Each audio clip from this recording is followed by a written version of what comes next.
I was reading a fantastic book I want to recommend it to anyone who's listening by Neil Postman. And he wrote 2 books. One is Amusing Ourselves to Death, and the other is Technopoly.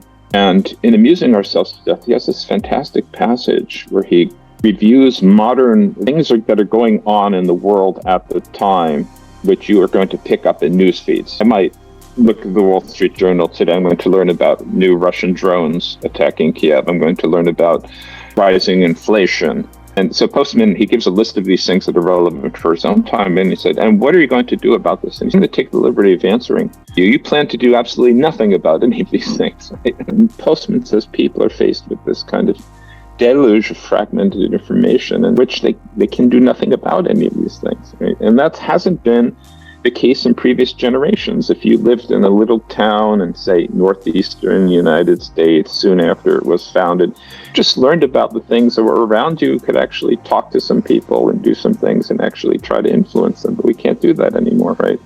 So I think that there's a massive feeling of impotence, right? So the whole idea of an internet platform where you don't pay anything and yet your information is being extracted puts you also in a kind of impotent position.